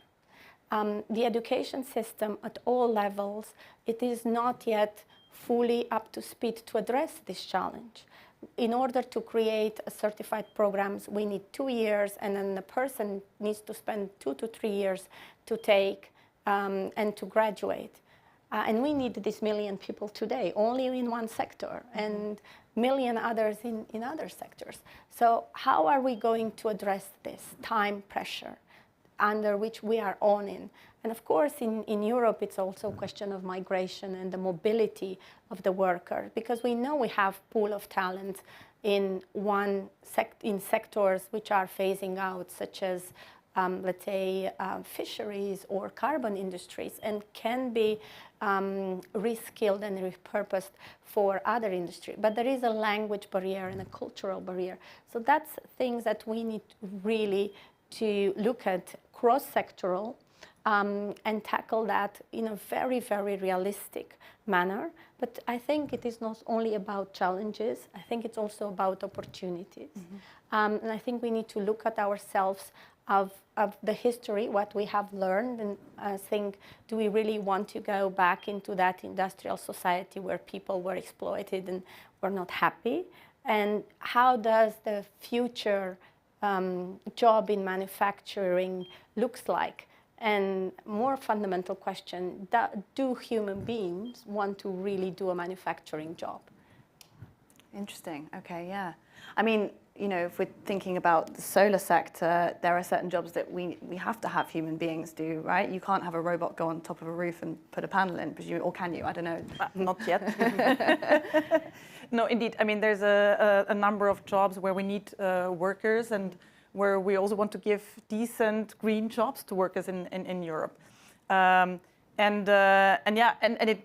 So first of all, you know, what we try to do as a sector, and I should maybe explain that we're representing the whole solar sector in Europe, so from manufacturing to deployment and beyond recycling, so with more than 300 members. So what we're trying to do is really make advertisement for the great opportunities that we have already to start with. So I love my solar job, also here in this audience, and to highlight with job reports, with job trade fairs, where we bring together job seekers and companies, but also with being active on TikTok in order to reach out to the young people to join our sector. So that's what we're doing from our side. But then it needs a partnership with public actors, because what we need to do as well is to map out the skill needs that we have everywhere. So we need to. So we're calling for an EU observatory of green jobs, for example, to really take the possibility. I mean, really map basically what we need first of all, and then you can build on that basis training programs. Certification is one of the things that we would love to see. Belgium is doing that. For example, they are certifying solar workers in order to make sure that, you know, also the right quality is delivered. So it's not just about having enough workers, but also that the right quality is delivered. And then the movement of workers also needs to be facilitated in Europe. We need to make sure that workers can move, and indeed there's language barriers, but there's first of all also administrative barriers. And maybe one thing that we should also not forget is the skills that we need in our sector is one thing, but other challenges that we are facing is that permitting for solar projects is still far too slow. You know, we have some regulation in Europe now that should make it easier and faster, but still, you know, and that is also down to lack of skills sometimes in administrations. Grid connections is another issue.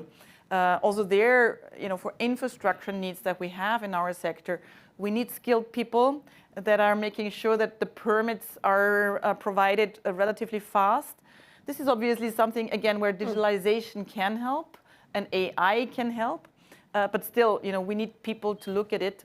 And that is something that is also missing at this point in time. Yeah, I mean, there's also a sort of an equity question to all of this, right? Because we're talking about the evolution of green jobs. There are sectors that are being left behind. There are people that are being left behind. So, can either of you talk about, you know, for example, people who've worked in, you know, their background is working in fossil fuels or the coal industry or those things that are, you know, perhaps not going to be so central anymore? Are there ways to sort of funnel, you know, they're very talented, skilled people, a lot of them, is there a way to funnel that through into these new sectors? Yeah, I think there are a lot of programs out there at national level, at regional level, at community level, at company level. But I think, it's also a question of individual ownership. We work a lot in Europe, but we also work a lot in the US. And we see that the way the skilling and reskilling, it is looked at is rather different in the sense that in Europe there is this expectation and there is a social network that enables you to do this transition from, let's say, under phasing out industry to a new industry, and to some extent that it is out there through the workers as organizations as Solar Power Europe, but also all the other organizations that are out there. But I think it is also an individual responsibility. Whilst in the US, all this is being looked up, it's an investment. If I invest in my reskilling, I'm going to get access to a better job. I'm going to be back into the labor market and have better opportunity, be better paid.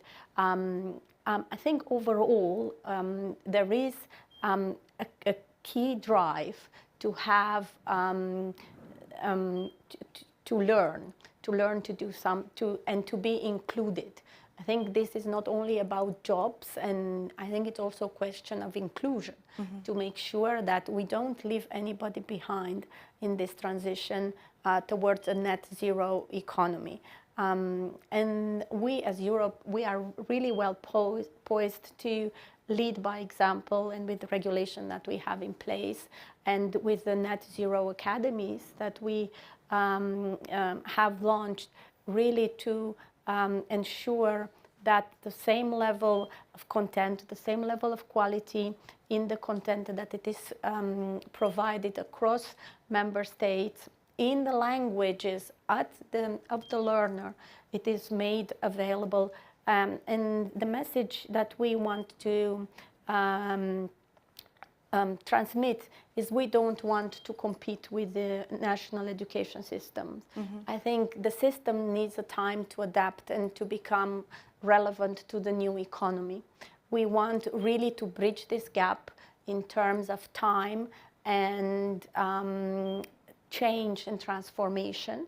And we have successfully done so for the industry, for the battery industry. We are skilling up to date around 75,000 people that they can move from one industry to the other. So we have done so, for example, with workers from coal, and they have the basics to go into the battery industry. Very soon, we are looking to do the same into the solar industry as well, with Solar Academy, which we will launch very soon. And again, we are really there to facilitate this transition and to provide a different type of answer to the needs that the European economy is seeing at the moment. And is that sort of in the solar sector specifically? I mean, can you talk at all about the specific skills? You know, are there areas of crossover that are interesting? I mean, very concretely, that's also something where the European Commission has done studies around. The skill set that coal workers have are skills that very easily can be upskilled in order to make people work in the solar sector. And this is a great opportunity because we need to reduce the coal consumption, and coal regions need to phase out. So there's several opportunities. We've been also trying to reach out to these regions in order to highlight the opportunities when it comes to manufacturing, to really get industry as well to these regions. And this is something where we anyway want to scale up in Europe again and reshore manufacturing. So great opportunities. But maybe what I still want to mention is that the just transition, one part is the jobs that we're creating. But I do think, just transition is inherent in, moving to more renewables, because it's democratizing basically energy, and everyone can benefit from cheaper electricity, and competitiveness is spurred in Europe. Yeah. Okay, great. I think we might have some questions from the audience. I do have a question from the audience. It is regarding the type of employment that we might be seeing in the future, and asks if we foresee that the carbon transition will bring a significant shift of employment from services to manufacturing. Yeah. I can maybe start with our specific solar sector. So the jobs that we have in our sector are 85% in the deployment of solar today, because we're also lacking manufacturing in Europe. Now there's plans in order to reshore manufacturing to Europe. At the same time, we have to be very clear that most of the jobs will remain in the deployment. This is where we're creating value in Europe, but there's great opportunities also in the manufacturing if we succeed to reshore it to Europe again. Yeah. I think from my perspective, what we see, and then I see there are lots of interest, yes, there is a clear shift towards manufacturing and a demand for manufacturing jobs, because the industrial base of Europe, the expectation is to exponentially grow between now and 2030. Yeah, interesting. Oh, we don't have. I'm sorry, we don't have a roving mic. So if you wouldn't mind, if you do have it, we can take more questions, but I have to do them via the QR code, if that's okay. Yeah, that's really interesting. So, because I mean, one really interesting aspect of this is the kind of international competition element, right? So, Europe is competing. There's been a really concerted effort in the US to keep manufacturing within the US with the Inflation Reduction Act. I mean, is there enough of that here? Do we need more of that? Do we need more of that sort of thing, I suppose, in order to make sure that Europe can compete? I think if you compare the IRA with the Green Deal that the EU has put in place, they are comparable. I think it is a question of enforcement and execution. Yeah. If you look at the amount of money, time, and regulation and permitting that it is there at the European level, it is massive. But what and it is my personal view, what we see in Europe, it's really a search for a perfect answer, for a perfect solution. I think we just need to relax ourselves and as European and give ourselves the freedom to fail. And maybe it's not a question of failing, it's really just having a different outcome than we initially thought. And what I see in the US, it's really this, okay, we are kind of going to start doing something. We know from the start it's not going to be perfect, but we are going to make it happen. And then there is this agile mentality to pivot whilst we are doing it. I think Europe needs to learn from that. And I think we have the instruments and we have the resources to do that. We definitely have the talent in Europe. And if I would look at for something from the European Commission, I would really urge for really making sure that we retain the good talent that we are growing in Europe. We retain it in Europe. We create significant incentive and packages to keep the people here.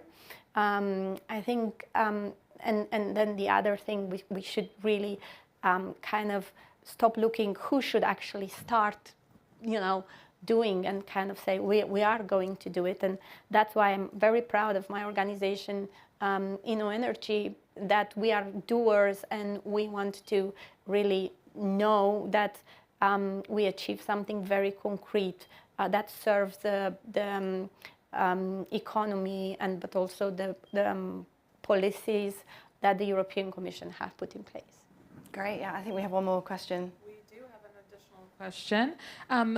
I think this is a really interesting one about solar installations. Our question asker is from Turkey and says, we cannot place solar on roofs of many historical buildings. And I think that's probably something that you're seeing quite a bit of in the solar industry. But how does that translate into, the new skill set that is needed to push solar forward, particularly in a region that is full of many historic buildings?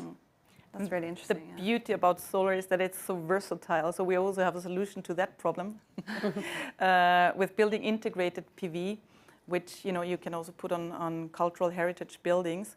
And by the way, that's the beauty generally. You can just put it everywhere. We've been hearing about fences this morning, and build integrated in cars and so on and so forth. So there are solutions also for structures, for roof structures that cannot hold a lot of weight. So how does it translate into skills where there needs to be within the industry more cooperation is also between the construction sector and the solar sector and electricians and all together. So this is why we need to have a whole new training programs, for example, and skill sets that we're looking at. This is why I was mentioning it's so important to map skills and then define the right training programs. Because roofers need to work together with electricians, need to work together with solar companies, and there needs to be a whole new set of trainings that need to be developed in order to go down to each and every challenge that we have to solve. I guess as well, that's there are probably heritage skills. If you think about historic roofs, the people who know how to repair and maintain those roofs. And not even talking about architects. We're also working with architecture schools in order to make them take up solar in their curricula and educate future architects about the possibilities. I haven't asked whether you have solar here on the roof yet. Yeah, I'm not actually sure. Somebody will know. Amazing. Well, that's the end of the time that we have. Thank you so much, and thanks to our panelists. Thank you. Thank you.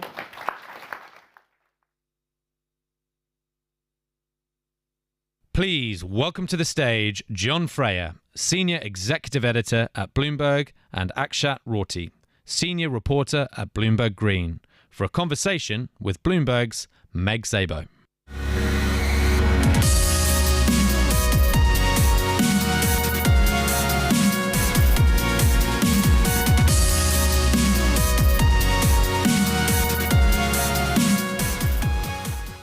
Everybody sick of me yet? Last session of the day, and I'm so excited about this one because I get to just talk to Akshat and John, which makes my life the best session ever. So thank you both for joining. We've done a couple of these in the past. It's mainly just to talk about what we're watching, what are the big issues that are happening in the green and sustainability space. I will be taking your questions throughout, so feel free to continue to submit them the whole time using the QR code. We also will have a poll, so keep that active throughout the session. All right, great, let's get right into it. So something that I feel like everybody's been talking a lot about is the SBTI stuff. John, what do you think? Why don't you start with you? What do I think? I mean, I think, offsets are one of the most interesting parts of the climate story. In some ways, I'm listening to a podcast at the moment about the European Reformation. But you can actually compare them to the indulgences. Some people would say they're like the indulgences of the Middle Ages, in terms of just how divisive they are. I mean, I think what you think about offsets says a lot about what you think about climate and capitalism, and whether capitalism can be part of the solution. So I think the SBTI story is just another really interesting manifestation of that controversy. For those of you who don't know, the SBTI is an independent group that is sort of like the gold stamp on a company's net zero commitments. And Akshat will know the ins and outs of this better than I do. But generally speaking, they came out and they said, well, maybe when it comes to dealing with your Scope 3 emissions, offsets maybe could be part of that solution. Let's talk about it. And it provoked a massive furore. There was a huge controversy with the staff, and the board have since had to sort of walk that back. But I think just the whole passion and around on the face of it is a fairly esoteric debate, I think tells you a lot about the power of offsets to divide people. But I also think, there are, as I said, it's very divisive, and there are a lot of power. On the other hand, there are a lot of very powerful people and companies who want to will this market into existence. And they argue that if you're going to get money from the global north to the global south, which is obviously, as we know, one of the big challenges in the climate story, you got to figure out a way to make the offsets market work.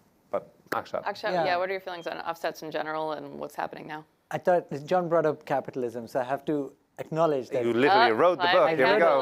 I wrote a book called Climate Capitalism, and in it, offsets aren't a solution. So it's a book about what solutions are working at scale, and offsets aren't in there because I could not make the case for how much benefit they are bringing to either emissions reduction or to the north-south fund transfer yet.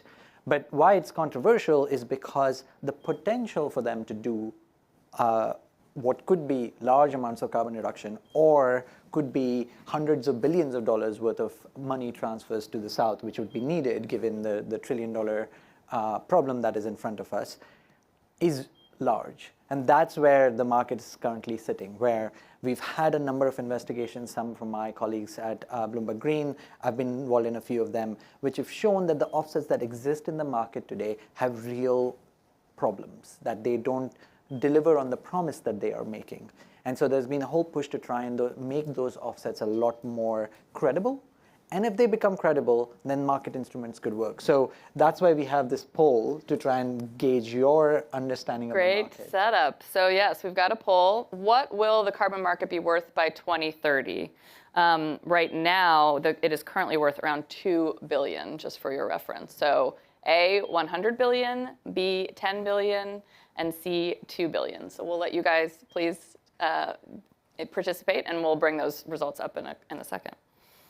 So moving on to our, well, I guess maybe we should bring them up now because I'm going to move on to another topic. So if you want to bring them up live, and we'll see how they go. Worth also perhaps talking about SBTi itself, which is a voluntary body, right? It's created with nonprofits and it's creating voluntary standards. In some parts of the world, you're starting to get some regulations, not all the way to approving a company's climate plan, but at least talking about whether disclosures on emissions should be regulated, and there should be, a watchdog in a government setup ensuring that those numbers actually match up. So SBTi is ahead of the game, but eventually, if you want this to work for all companies, some form of regulations would be needed for scaling up the solution. And I would make one final point on that as well. I mean, the European Union is doing a lot of work on this, and they came out with a lot of proposals, I think, in February of this year about how do you define what is a sort of good offset. And I would not underestimate the power of the European Union to be a sort of a global trendsetter in all of this as well. So what the EU is doing here to try to create credible boundaries for offsets, I think is worth. So 100 billion was the answer. If Yeah. What was the so, final? So Can we see that final result one last time? Sorry to want to make sure we see what everybody felt. Okay, 100 billion. All right, wow. All right, this room feels like offsets is going to happen. Okay.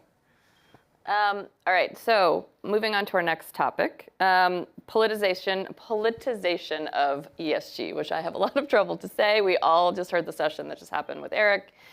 One of the points that came out of that was Alex Edmans said he's pushing for the term rational sustainability, but moving away, generally I think what was discussed is kind of moving away from ESG as a term, which seems to be really impacting people. What are your thoughts on that? Akshat, start with you. I think one way to think about what ESG was and what ESG is useful. It started off as essentially trying to put under one basket all the non-financial metrics that investors could use to make decisions about investing in a company. And A, there are a lot of non-financial metrics, and B, many of them are just not comparable in any way. So what we are seeing with ESG is twofold problem. One is the measurement of those non-financial metrics, and to some extent also the trust in those numbers, because a lot of those are self-reported numbers. They don't quite have the same heft that financial reporting from companies brings. And so that has been a problem for ESG because the numbers are a bit of a mess. And then there's the second side of it, which is the politicization, which is where certain types of political parties are just not interested or are using the big word ESG as a way to just make a political point. Both those things are acting in a way to try and make ESG less attractive. And yet, at the same time, you're getting a split because of the two forces. People are still focused on some of the many issues under the ESG framework, but they're just doing it in a very focused way, in a more systematic way than has been done in the past. Do we feel like changing the name would make it less political? Well, it is. I think so. I mean, I think just to pick on what Akshat is saying, I mean, I think this black box story that I think will be flashed up on the screen sort of illustrates the point. The energy transition part of ESG, I mean, clearly the E part of ESG has sort of won in a way. That is the bit that the market investors are sort of running with. We all know the energy transition is going to happen. How quickly it happens, we don't know. But I think I think it's important to distinguish between the politics and the policy of all of this. Yes, in the US, there's all of this anti-ESG sentiment. The Republicans are running with it. Although I would point out that the Republican politician who tried to make the most hay out of this, Ron DeSantis, I mean, where is he now? So there's a lot of political heat and noise around it. But when you look underneath the surface, the Inflation Reduction Act is an incredibly powerful piece of policy whose implications and ramifications will be felt for years. I do think, when you talk to executives around the world, green hushing is a real thing. People don't want to talk about what they're doing on green and ESG, but underneath the surface, I do think a lot of companies are making very serious and sincere moves on this, because they know the regulators, especially in Europe, will be on their back. There is a lot of, for companies with a big investor base in Europe, it is really important. If you look at what happened, I think, in Australia with Woodside over the last few weeks, their investors have made very clear to them that their net zero proposals or their emissions reduction policies are just not where they should be. So I think around the world, yes, I mean, ESG has become politicized to the point where I think people are running away from it. But certainly if you look at the E part of it, the policy part of it, and the regulatory part of it, that is still trundling along. Yeah, I mean, the climate risk part of it, in a way, ESG's service to capitalism, so to speak, is to actually help you figure out where the risk is. I bring this example up because it's just one of those that I can't get out of my head, but Unilever, as an ice cream maker, told me that they are now seeing fewer ice cream sales during heat waves than they used to in the past, because heat waves have become so extreme that people aren't going out to get ice cream. And at the same time, their supply chain, which is a lot of smallholder farmers for everything from sort of vanilla to milk, are struggling with productivity because of climate impacts. And so they have this double impact, which is now actually affecting their revenues. And that climate risk is very real. So that's not going away. Right. So, talking about BlackRock, like you said, the story that we showed, it shows that they're obviously still taking a lot of action, but they've been moving away from talking about it as much. But moving to the other side of that, looking at Trump and the UK, there seems to be this kind of this new protectionism kind of movement on that side, which, how do we feel about that? How does that impacting things? I mean, again, this is the panel. The subject of this panel is what we're watching. I mean, I do think CBAM, the sort of cross-border adjustment mechanism, I think that's a really interesting story to keep an eye on over the next few years. For those of you who don't know, essentially, it's the EU will be putting a carbon tax on imports coming into the European Union. Now, really, really difficult. If you're sending a widget to Airbus or whatever to make a jet engine, how on earth do you measure the carbon footprint of that widget? But setting all that aside, it'd be interesting to see if Donald Trump gets reelected. Wouldn't surprise me if a climate import tax also appealed to him. I mean, protectionism is the order of the day. It's another way for a president or politician like Trump to put pressure on China. So, in some ways, we could see the sort of surprising reinvention of Donald Trump as a climate champion, sort of. You heard it here first, everybody.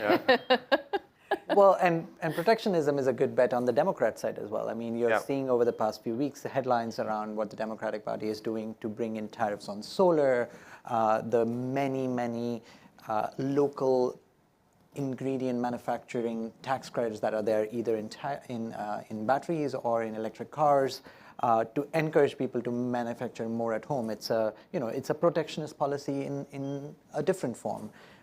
So both sides seem to be quite agreed. I'm going to do an audience question. Regulation is starting to creep increasingly into retail markets, i.e. SDR labels and FSDR among a few. How do you see retail markets and public markets playing a role in transitioning the financial sector? One way to think about it is labeling done well can be quite useful. So we're kind of used to it, but I think it was not maybe 20 years, but probably 10 years ago, you didn't actually have the labels with how much calories you were getting, what type of calories were there, what type of protein, carbohydrate mix there was in the food that you're eating. And that's there on every food item now. And it's very useful. If you can do that right, that can enable people to make better decisions about the products they use. But labeling is complicated. And that's where, again, sort of going back to the ESG metrics, if you can't measure sort of the emissions in a widget, can you actually measure emissions in food products that are so complicated these days? They have hundreds of ingredients, and how many of those are coming from where, it's unclear. So doing it right is the crucial part. Great. Moving back, sorry, I'm jumping around a little bit, but going to go back and just wanted to hear from you, Akshat, a little bit on Scotland and what's happening there right now.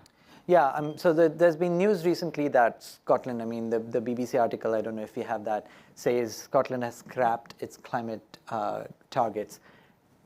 which is technically true in that it's scrapped its annual climate targets, but it cannot scrap its climate targets because it is part of the UK still and has to have the UK targets that it needs to achieve.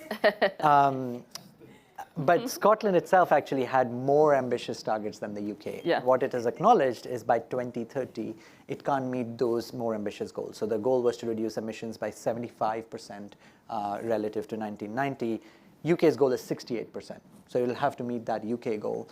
And it speaks to a general trend that we are seeing in both countries, but in companies, is that initially when net zero by 2050 as a target was understood, everybody was like, yes, this is what we need to do. This is there's a big problem. We should solve it together. And the only way to solve it is to do it together.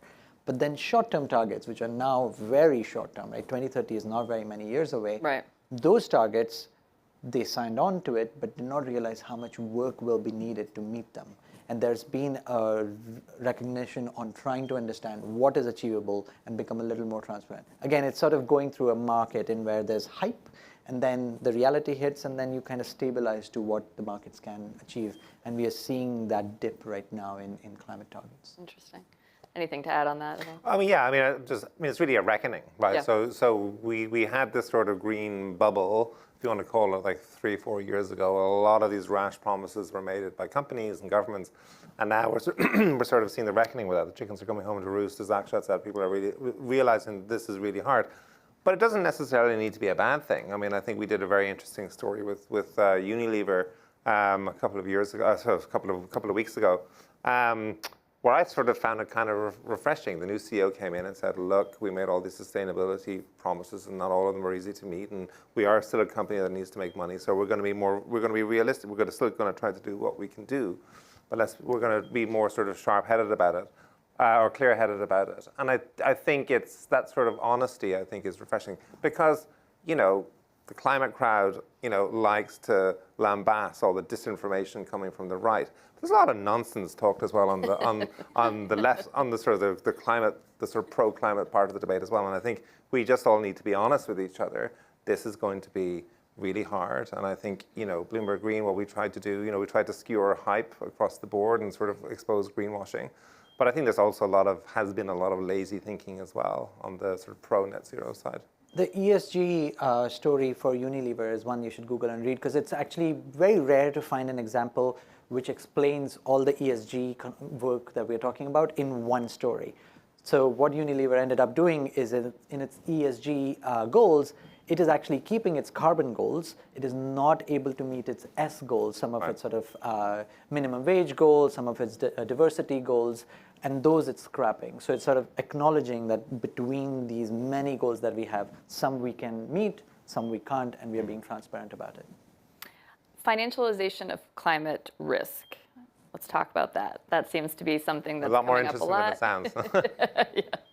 Yeah. And you kind of started to talk about it a little bit with the Unilever story, but yeah, you want to talk about that a little bit? So you can do it in so many different ways. One of the most interesting stories that is currently playing out, a little bit wonky, but I think the Bloomberg crowd will get it, is that there are these instruments, financial instruments called sustainability-linked bonds. Now, bonds exist. Companies raise money from investors to do all kinds of things. Sustainability-linked bonds were essentially bonds that companies could use to do whatever they wanted, but were linked to certain sustainability targets. And over the past few years, this market has really exploded. There was a time between 2018 and 2021 when it was growing 100 or 300% annually. And then we had an investigation out in 2022 that showed that the target setting wasn't being done very well. And so the market slowed down, and now what you're seeing is that some of the companies, so just yesterday, Enel, which is one of the biggest utilities in Europe, said it can't meet its goal, and thus, as a result, is going to have to pay as much as $80 million more to investors, because it was essentially borrowing at a lower rate saying we would meet that goal. Now it has to borrow at a higher rate because it is not able to meet its goal. So financialization of climate goals is starting to happen in interesting ways. And I think, yes, I mean, we talked about the politicians, the political back and forth on ESG and net zero and all of that. But I think, climate change is happening, weather is becoming more extreme. And if you're a company, whatever you publicly say about it, you need to factor it into your bottom line. And I think this is an interesting, we've written lots about this, but the most successful alternative investment strategy of 2023 was catastrophe bonds, was insurers trying to protect themselves against more chaotic weather patterns. So, you might not be interested in climate change, but climate change is definitely interested in you, so, a sort of thing. But I think, climate is, as everyone in this room knows, climate change will infiltrate everything that we see and do and hear. And some things will be impacted more than others. But I think financial markets, if they do anything, they are incredibly effective at incorporating the world into into metrics, into financial data, into bottom line thinking, and that's just going to see more and more of that. Yeah, we are just about out of time. Any last thoughts, things we didn't get to that you want to make sure that we get on everybody's radar?